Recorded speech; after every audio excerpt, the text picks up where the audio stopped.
A very big week in the market. It is earnings season. We have massive names. Today's spotlight, we are looking at Bristol-Myers Squibb, which reported this morning. Now, when we take a look at the market, we are seeing a massive sign of red all across the board. We have big names in tech like Microsoft, like Google, who are reporting later today. And just overall, we are seeing a lot of red. So something to bear in mind whether you are someone who does like to buy on those red days. But today's episode, under the focus, we have BMI in the healthcare sector. And as we can see across the board, a lot of red. In particular, they did report their earnings. After their earnings release, they are down now nearly 9%. We can see over the last 12 months, nearly negative 30%. We have a buy rating from Seeking Alpha and a hold from Wall Street. Today's episode, we are going to take a look at their earnings, understand why it is down significantly. We'll also look at their investor presentation that they did release today, running through those earnings, their forward guidance, so we can understand if this is one we should add to or one we should put aside. And as we mentioned, it is right now trading at its 52-week low with a yield of nearly 5%. We're also going to take a look at this company's historical performance on their top line revenue growth, their bottom line net income, as well as looking at the health of this company, their total cash versus their total debt. We'll also look towards both insider buys and sells, as well as the institutions, to understand whether or not the big money is buying into this company. And as always, very important, we do want to look at their dividend safety and their underlying metrics. And finally, as always, we will get to the valuation, our intrinsic value, our acceptable buy price when we factor in our margin of safety, and we'll look towards Wall Street to see if they believe this is a buy now with some massive undervaluation.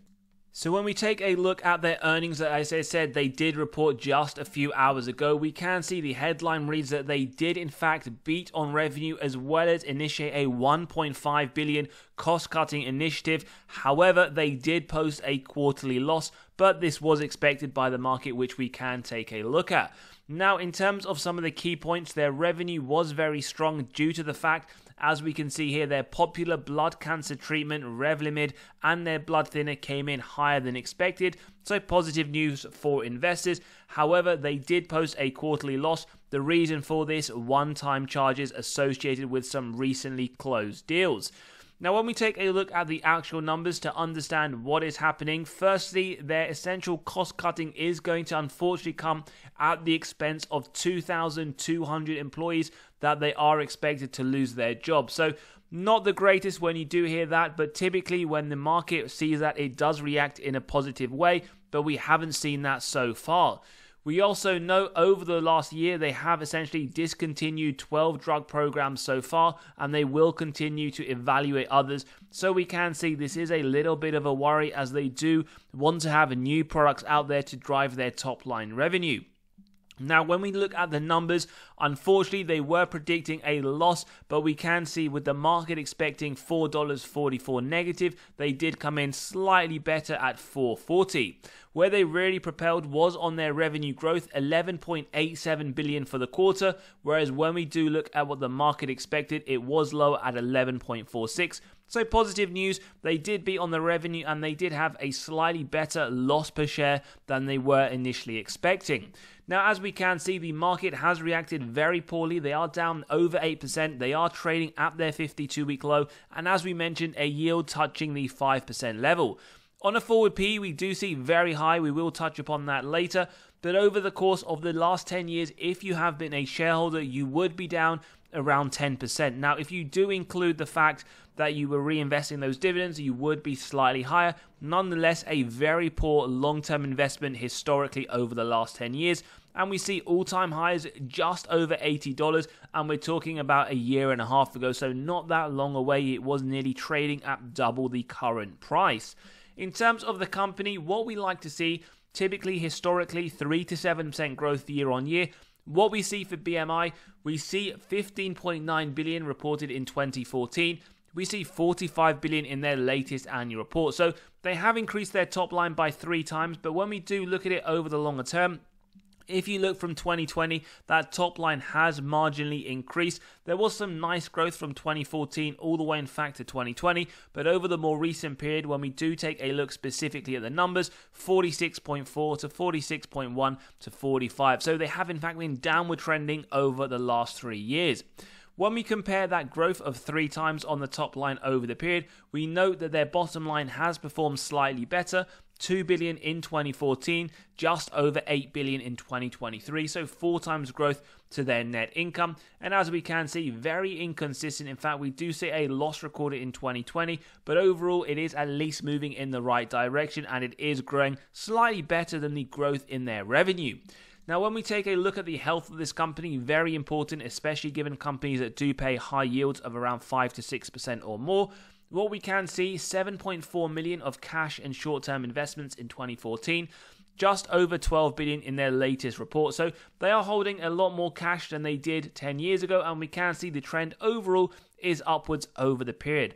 Now, this alone doesn't tell us much, but we like to compare it numerically and directionally to their total debt, which, as we can see, has grown astronomically from 7.8 billion to around 41.5 just in that latest report.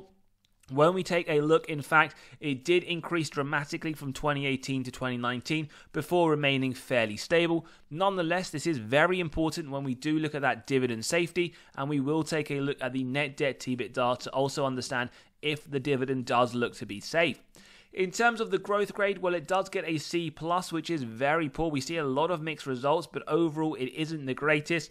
The reason for this year-on-year increase to their top line, negative 2.5%. The majority in the sector are hitting around 6.5%. Forward-looking, pretty much flat, while others are estimating over 9%. And we can see a lot of other metrics very, very poor in comparison to the sector.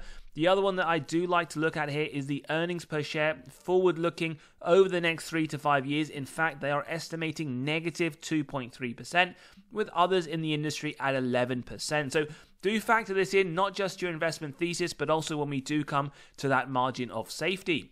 Profitability grade, well, the best score achievable, A+.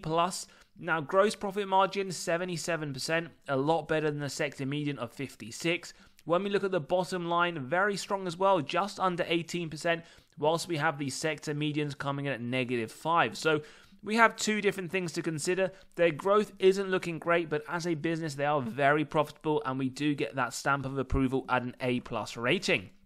Now, how have they performed over the last 10 years against some of their competitors? Well, what we have here are others in the pharmaceutical industry, GSK, Merck, Zoetis, and others, including Pfizer, which is also down today. What we can see over the last year, BMY, one of the worst performing, in fact, slightly worse than Pfizer, down 34%. Over the last 5 years, we do see it up, although marginally at 16%, not the greatest over a 5-year period. And if you've been investing, as we mentioned, over the last 10 years and reinvesting, you would be up only 21%. So that is very terrible, in fact. So something to consider, but as always, past performance is never an indicator of future performance. Now, insider ownership is very minimal, 0.09%. We do note 2 buys of around 673,000 in total and 3 sales around 4.53 million. We do note, if you wanted to see when this occurred, well, the latest buy was in fact the latest at Q4. When we look at the latest sales, you have to go back to Q3 and Q2. When we want to see who exactly was buying, who was selling, well, we can see the CEO at the back end of 2023 did buy around 5,071 shares in 2 different tranches for around 250,000. Now, this is typically a bullish signal, but we do also note over the last few quarters there has been a significant number of selling, something just to consider. But as always, insider buying, insider selling will mean different things for different investors. Always good to add this into your own investment thesis. Institutional ownership, well, 76.41%. We see a fair amount of sales over the last 12 months, but a large buy over the same period. The largest buy being in Q2, we have that 44 billion versus 2 billion sold, although we know the opposite in Q3, again the opposite in Q4, and in Q1, the more recent quarter, slightly more buying than selling. So overall, yes, institutions are buying a lot more than they are selling, and we can also note that in Q1 of 2024.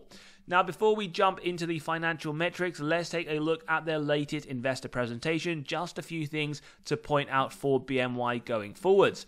The first one is their Q1 performance versus Q1 of 2023. What we can see, it has increased from 11.3 billion to 11.9, and what we also note, the legacy growth, in fact growth itself has come from the new products from 4.4 billion to 4.8, and we can see the different names here. We have plus 51%, plus 76%, so some very strong drivers from these companies that we did in fact discuss earlier when looking at their earnings. They also have recently got regulatory approvals for these different products. Now, in the previous episode for BMY, we did take a look at their pipeline, and we did say they have a lot of things on the horizon, but they are at different stages. So in a 3L, it is fairly soon to being released, although there is one final stage.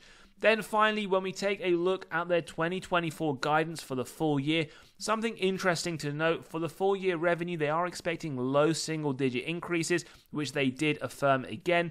Not the greatest, but what I want to see really as a baseline minimum is 3 to 4% just to keep up in line with inflation. And then when we take a look, even excluding the FX, they are projecting about the same. Non-GAAP earnings per share, it is interesting to note that even though it does say 0.4 to 0.7, that it does include around negative 6.73 from the acquiring of IPR&D and the dilution from those closed transactions that we did mention impacted their earnings per share from this quarter at negative 4.4. So before we jump in, just to let you know, we have now released our latest free weekly article. If you want to gain access to this or any others that we have produced, all completely free, instant access, do click on that pinned comment below and you can start reading. Dividend safety then, 70, it does look to be safe. Market cap, 99 billion. We are talking about a large cap company. When we take a look at the key metrics from the last recession, well, they maintained the dividend during the 07-09 crash. They had below average growth, negative 20.9, with the average coming in at negative 12. But interestingly, they did outperform the S&P, negative 32, with the S&P coming in at negative 55. Dividend growth, well, 5.3% last December, so nice to note that you are getting a fairly decent starting yield with an above inflationary increase. Over the last 5 years, it has been around 7%. Over the last 20, at a minimum, it is in line with inflation, which is positive to see. We also note they have been increasing those dividends for the last 17 years, whilst paying a dividend for the last 53 without a reduction. Now, dividend yield theory, it states a company is undervalued when the current yield sits above the 5-year average. So we have 5.36, in fact the highest dividend they have offered over the last 5 years, so a massive undervaluation signal. And we do note the forward PE has gone up incredibly high. This is due to the fact that we do in fact now see a negative earnings per share, so we wouldn't pay too much attention to this right now. But as always, do factor that in, that they are now reporting a negative number on the EPS rather than a positive. When we take a look at the free cash flow payout, as always, this is what I do focus your attention onto rather than the earnings, which is susceptible to manipulation by management through accounting. Below 50% for biotechs, I like 60% just to give me faith management can offer those double-digit dividend increases. It will be different for different investors depending on their own investment thesis. Now, what we do know, since 2017, it has been coming down and around 38 to 39 over the last 2 years. 32 in the more recent year projected, so it is looking positive. Hopefully we will see a nice high single-digit increase to their dividend in the next increase. We then take a look at free cash flow, which is always very important. Companies you want to invest are ones that increase their free cash flow year on year as consistently as possible. What we do know, they are pretty good at doing this, as we can clearly see, and an increase is expected into FY24 of around 742. Sales growth, now as we mentioned, for the full year of 2024, they are expecting low single-digit increases, but overall it isn't too bad if you were to take an average, but we can see the last 2 years haven't been the greatest, pretty much flat and -2 in 2023, hence why we see it was growing up to 2020, but since then the movement has been very minimal, and if you factor in inflation, it probably isn't keeping up in real terms. Shares outstanding, as always, we love companies that do share buybacks, and what we can see here is they have diluted your position over the longer term, but since 2020 they are now starting to do those share buybacks, so it does come down to at which point you have been investing in this company. ROIC, now I like to see 10% or more to give me faith that management are able to effectively allocate their capital. If you want to be biotech specific, it is 25%. And what we can see, again, a lot of inconsistency, but the last 3 years have been a lot better. Hopefully, we will see these numbers back to the highs of 2016 to 2018. Now, operating margin and free cash flow margin, very important, especially for biotechs where it is very high at around 25% and 20% on the free cash flow. Operating margin is straddled around the 25%, but it has struggled to maintain that over the longer term. Free cash flow, the opposite. In fact, the last 7 years have looked very strong indeed. 28% looking very healthy. So again, the locks for you to factor in when you do your own due diligence. Net debt to EBITDA, the earnings before the interest, tax, depreciation, amortization, below 1.5 for biotechs. And again, for those that are new, these numbers represent the number of years it would take the company to pay off all of their debt net of cash on hand. 1.63 in 2023. It's okay. It is straddling around that. A bit of a red flag here. It is expected to be very high in 2024. So something that I would say consider it massively, and we will run through the margin of safety so you can decide what level you expect for this stock. Now, as always, if you do enjoy this video, if your value is being provided, smash that like button, hit that subscribe and bell button so you are continually notified of these videos as they drop. Let's jump into the first model today. Graham's valuation, we have the stock ticker symbol, the earnings per share, long-term growth rate, the AAA corporate bond yield to get an intrinsic value of $67. Massive undervaluation signal, but as always, do bear in mind we don't look at any of these models in isolation. We then have the multiple valuation model, companies in a similar sector and size, the average PE multiplied by the EPS of BMY to give an intrinsic value. Again, we are seeing another severe undervaluation signal. We then move on to the third model, which is the dividend discount model, and we can see over the last few years around 7.9% increase. We've gone lower than the average. We've also gone lower than the increases over the last 2 years to be a bit more conservative. And again, a third undervaluation signal showing a lot of value right now. We then move on to the discounted cash flow model, which we do know over the last 10 years has returned on average 29.57. We've gone for negative. We try to be a lot more conservative. We know there are some issues with this company, so we have tried to be extremely conservative. With the discount rate, we get the present value of future free cash flows and terminal value. Add together with the cash, subtract total debt, get to the equity value, divide by shares outstanding, and we can see a fourth and final undervaluation signal. So in today's episode, the intrinsic value is just the average of these four models. Bear in mind, you can grab a copy of the valuation model to get to the intrinsic value as well as the acceptable buy price of companies in your own portfolio by clicking on the pinned comment below. Margin of safety then, we start off with 10% and we always execute if we believe it meets 3 criteria: a wide moat, strong financial metrics, and good forward-looking data. We then keep going till it's near the current trading price, and what we can see for today's episode of BMY, we see over 30%, in fact, a 30 to 35% MOS level exactly. So it really does depend what you are looking for. If this is a company you want to invest in, what is the MOS level that you want? Is it 20? Is it 30? Is it 40? You have to factor in all of the metrics. Some of them aren't looking too great. Some of them are okay. And as we said, in terms of the forward guidance, they are expecting, again, negative earnings per share for the full year with revenue growth in the low single digits. Now, when we take a look at Wall Street and what they are forecasting over the next 12 months, they believe there is some severe value here, $61 price target with upside of 36%.